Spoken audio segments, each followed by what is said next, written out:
예. 우리나라에서 이 금강경이 널리 알려지고 지금 소위 경전, 금강경에 의지한다 이겁니까? 그게 우리 조계종뿐만 아니라 그 원불교에도 금강경을 소위 경전으로 삼고 있더라고요. 근데 그 금강경에서 그 부처님이 이런 말을 했죠. 아무리 많은 보시를 하더라도 뭐 그 한강의 모래수만큼의 한강의 모래알만큼 금은보화로 보시를 해도 금강경의 사국에 하나 외워갖고 다른 사람들에게 전달해 주는 것보다는 못하다 할 정도로 금강경의 그 사국에를 굉장히 높게 치는데, 그 사국에 중에서도 가장 그 핵심이 뭐냐 하면은 마음을 내더라도 머문 바 없이 마음을 내라. 응무소주 이생기십니다. 마음을 내더라도 머무른 바 없이 마음을 내라. 그 말을 이제 듣고 어떤 이제 큰 스님한테 누군가가 왔죠. 그 마음을 공에 집착하면 그건 마음을 공에 머문다면, 마음이 공에 머문다면 그러면 공에 집착하는 거 아닙니까? 마음을 청정함에 놓는다면 그러면 청정함에 집착하는 것이 아닙니까? 이렇게 탁 그 청정함과 이 공이라는 것 같죠. 부모에게 나기 전에 어떤 것이 너희 참나이든 뭐 분별하기 이전에 그 마음 공이지 않습니까? 분별하기 이전에 공, 청정함. 분별하지 않으면 그 자리가 청정함. 근데 우리가 이 질문이라고 생각하는데 알고 보면은 이 질문이 깨치고 나면은 이 질문이 정말로 참 만약 선사한테 어떤 그 사람이 찾아와고 스님 왜 그 청정한 청정함에 마음이 머물면은 그 청정함에 집착하는 것이 아닙니까? 마음이 공에 머물다면은 공에 집착하는 것이 아닙니까? 이렇게 탁 묻는다 아닙니까? 그럼 물으면 그럴듯해요. 하나의 물음처럼 들려. 그러나 깨치고 보면은 마음이라는 것도 어디 있고 청정함이라는 건 또 어디 있고 공이라는 것은 또 어디 있습니까? 없어요. 깨치고 나면은 청정함도 없고 공도 없다. 마음조차 없다. 마음이란 게 뭡니까? 마음 있으면 마음 내놔보라. 마음을 내놔라. 내놔라 하는데도 못 내놓는 건 뭡니까? 그럼 없나? 마음이 없나? 없다고 하면은 그럼 뭐 우리가 늘성스러운 마음 말을 한다면 그럼 있다. 그럼 인수만 내놔라. 내놓으려고 할 없고 그렇다고 해서 없다 할 수도 없고 이런 이야기. 토끼뿔 하면은 토끼뿔로 그 도장을 만들어도 될 수 있을까요? 도장이 예쁘게 나올까요? 토끼뿔로 도장을 만들면 그 도장이 예쁠까요? 없는 토끼뿔로 어떻게 도장을 만들어? 그러니까 이 깨치기 전에 이야기는 가득 잡으면 희론에 빠질 수 있어요. 우리가 보면은 이 이름은 있는데 이름은 있어도 그 모양이 없는 것들이 참 많아요. 이름은 있어도 모양은 없다. 마음이란 이름 있잖아요. 근데 모양은 어디 있냐? 마음이 어떻게 생기는지 내놔라. 모양체를 내놔라. 행체를 내놔라. 사랑, 미움, 감정적인 그 용어들, 5, 6, 7정에서 나오는 것들. 나는 좋아요. 좋아한다는 거 내놔라. 뭔데? 없다 아닙니까? 모양은 없어도 모양이 없기 때문에 그럼 없나? 없나 하면은 있잖아. 이럴 텐데. 없기도 하고 있기도 하고 없다 할 수도 없고 있다 할 수도 없고 우리가 있다 없다 할 수도 없고 없다 할 수도 없고 그래서 사고 아닙니까? 이 불교의 이 선에 있어서는 참으로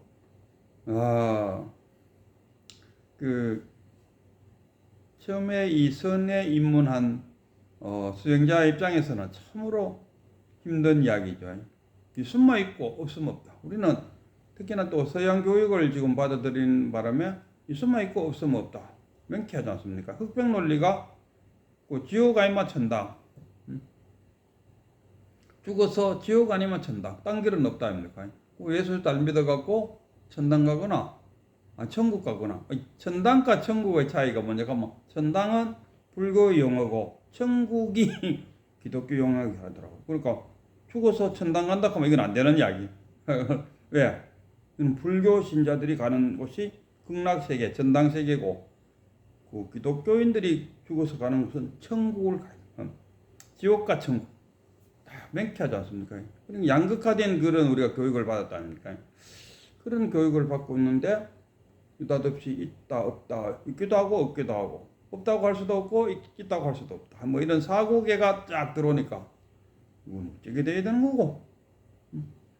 마음 있나? 공이 뭐야? 마음이 공에 머물면은, 그럼 뭐, 공에 집착한 게 아니고, 공병에 빠진 거 아닙니까? 이래 된다. 그러니까 마음, 공병. 있나? 없어요. 토끼볼 있나? 없어요. 거북이 털? 없어요. 이름만 있고, 모양은 없다.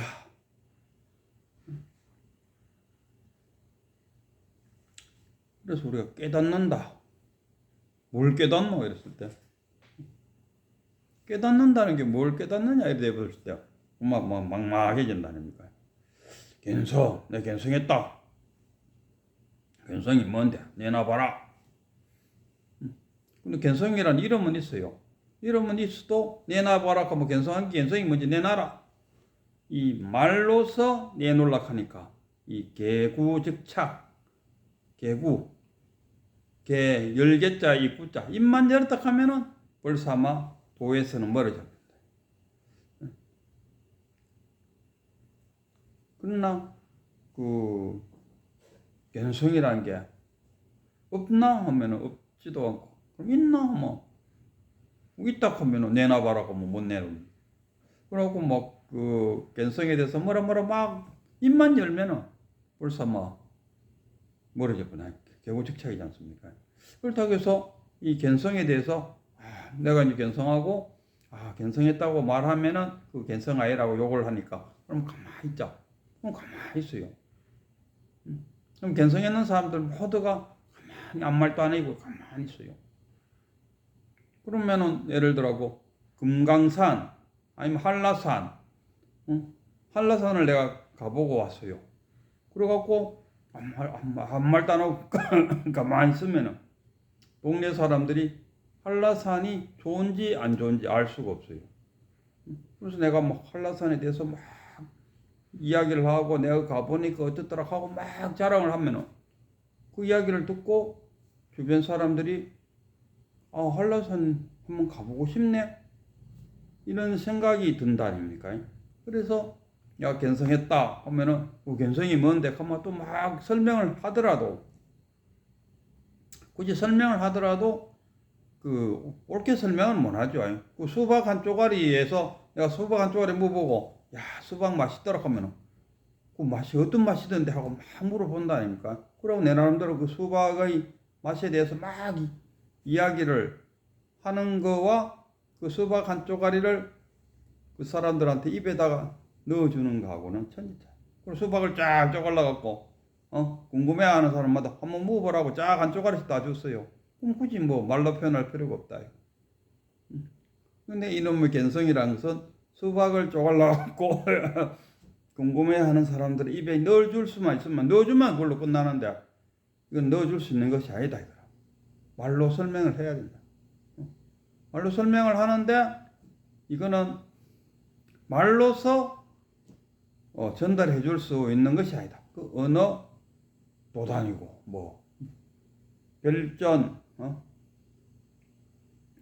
이 말로서 도저히 그러니까 어떻게 하면 가장 가깝게 말로서 표현해 줄 수 있는 그 가깝게 하려고 하면 내가 있잖아요. 이래 해갖고 내가처럼 이 참나에 관해서 이 참나는 호감이 없고 또 누가 준 것도 아니고 뺏어갈 수도 없는 그 참나가 우리는 항상 가지고 있다는 그 말에 하는 순간에 그것을 체득할 수 있게 되었어요.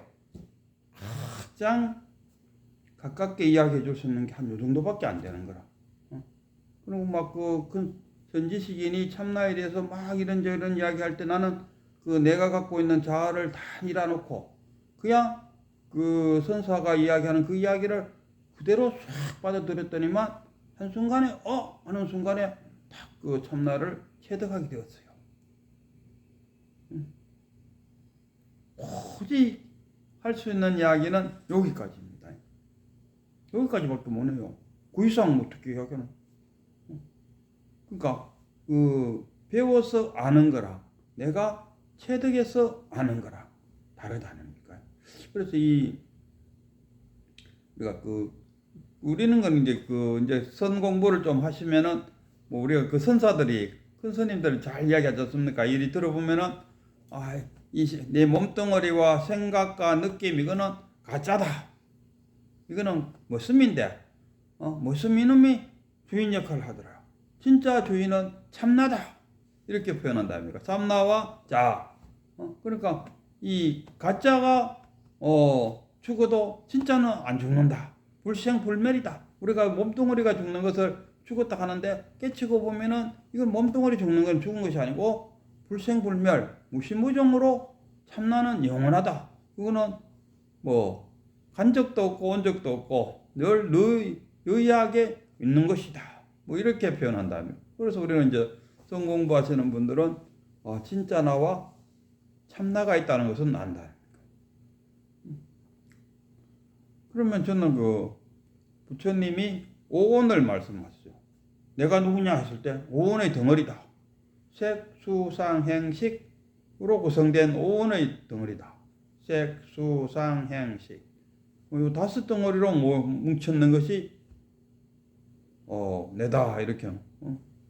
그러니까 오온이 공함을 알 때 이 오온이 자체가 공하다. 공하다는 게 뭡니까? 자성이 없다 이라. 시절 인연에 의해서 지금 만나갖고 하나 모여서 내가 되었다 이런 이야기야. 시절 인연에 따라서 다섯 개가 모인 것이 내다. 그럼 저는 이 오온을 어떻게 해석하는가 하면은 색, 그 다음에 참나, 자아, 업식 이렇게 네 개로 모였다. 저는 이렇게 생각해요. 그러니까 저는 쉽게 부처님 말씀대로 하자면 오온인데 저는 사온으로 그걸 압축시켜 놨다. 그 부처님은 색, 수, 상, 행, 색, 수, 상, 행을 저도 마찬가지로 색, 수, 상, 행을 그냥 자아로 수, 상, 행을 그냥 자아로 봤어요. 색, 자아, 그 다음에 수, 상, 행, 식이잖아요. 저도 식을 봐요. 식을 참나와 업식으로 이렇게 분리를. 거기 보면은 유식학에 의하면은 팔식 속에서 팔식 아래에 들어가 있는 그 무명을 싹 제거했을 때 완전 뿌리까지 싹 다 뽑아냈을 때 그 견성이다 이렇게 하잖아요. 그게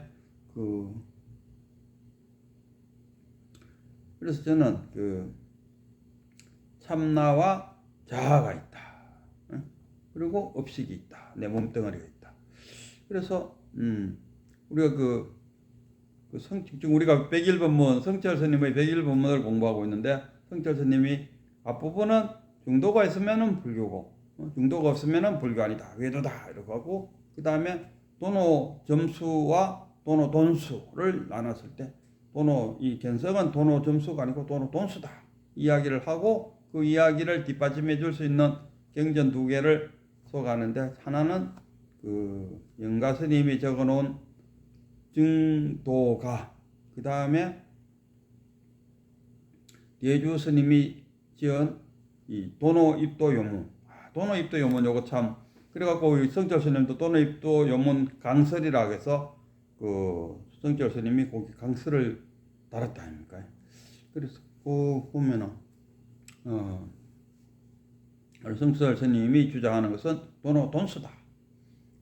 진울 선사는 진울이 어느 스님은 이러더라고. 신라 시대의 최고로 치면은 이 어떤 선사는 나는 원효라고 생각했는데 의상을 더 높게 치더라고. 의상 고려 시대 한 사람 뽑으라 하면은 진울.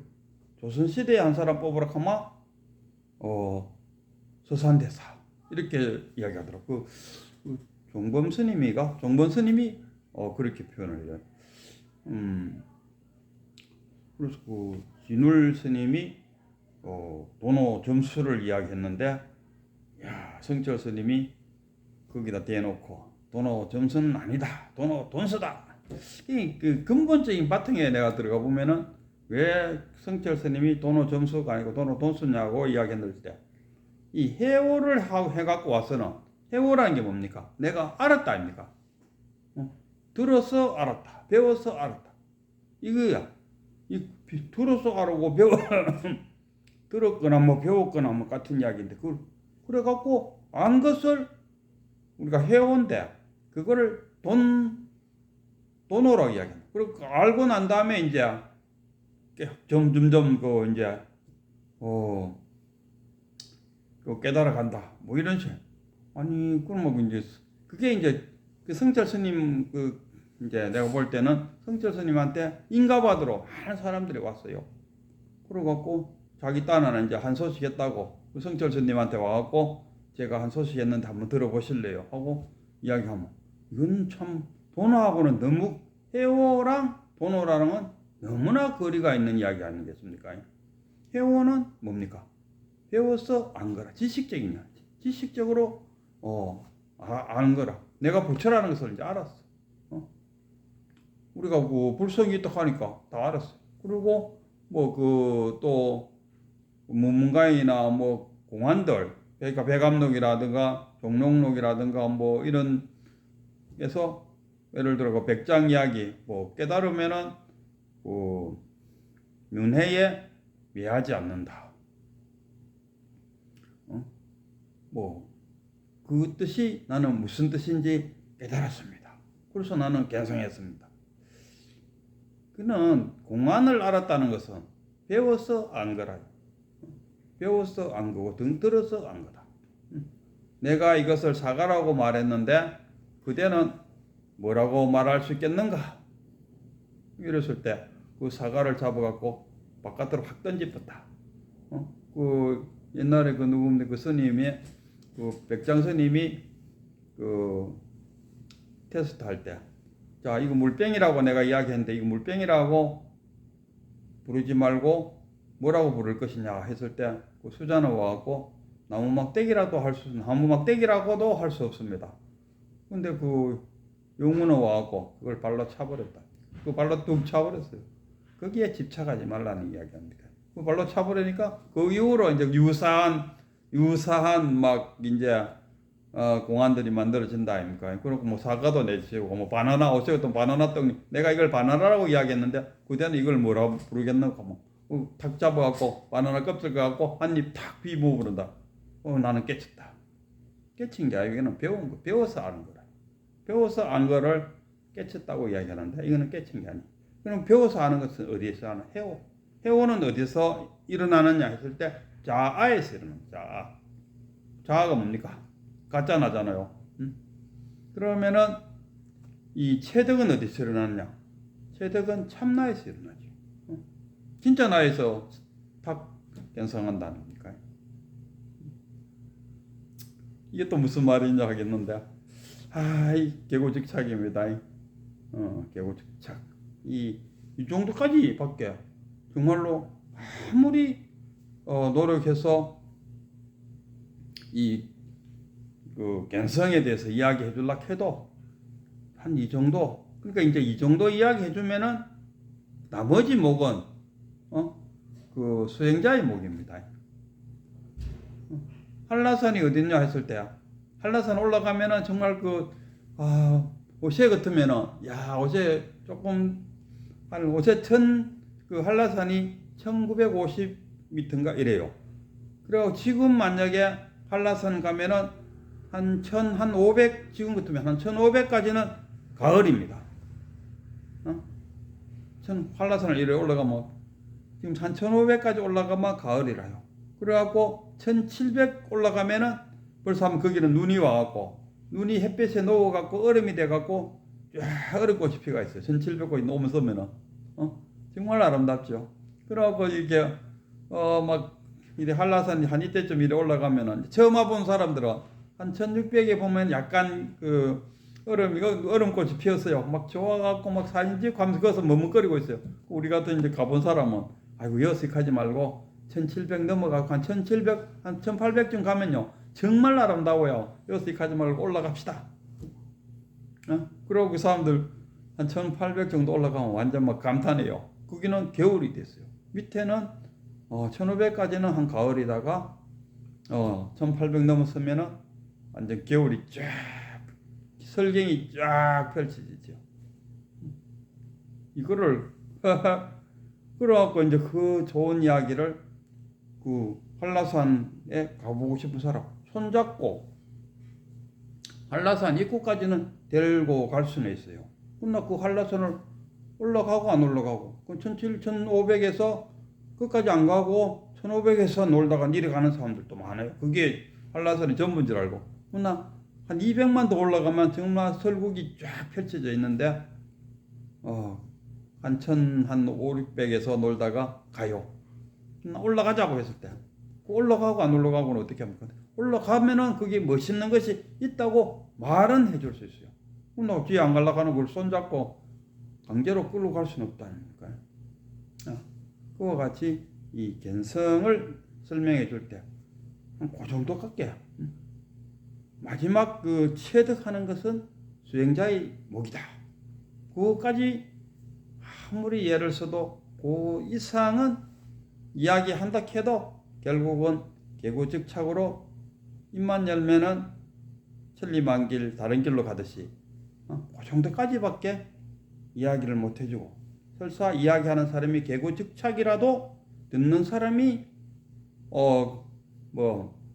나는 바람풍이라고 말을 하더라도 듣는 제자 너는 바람풍으로 알아들어야 된다. 이야기와 같이 비록 개구즉착적으로 허물을 지으면서 그 견성을 이야기하더라도 수행자는 그 말 뜻이 말에 있지 않고 그 말 속에 있는 뜻에 있다는 것을 감안하고 그 뜻을 쫓아야 됩니다. 어떤 사람 우리 그 큰 스님 그 이제 나이도 이제 70 넘고 하니까 어떨 때를 보면은 조금 이렇게 맹쾌하게 이렇게 법문을 못 하시더라고요. 그럴 때도 있어요. 그런데 그 밑에다 꼬리를 어떻게 다루나 하면 에이 들어보니까 견성한 것 같지가 않다 이렇게 꼬리를 달아요. 그는 뭐냐 하면 그 말에 매달리가 있다. 그 말 안에 들어있는 그 의미를 자기가 탁 캐치해서 그것을 해야 되는데 말에 매달려 버려. 말에 매달리면은 견성하기는 어렵다 이런 이야기입니다.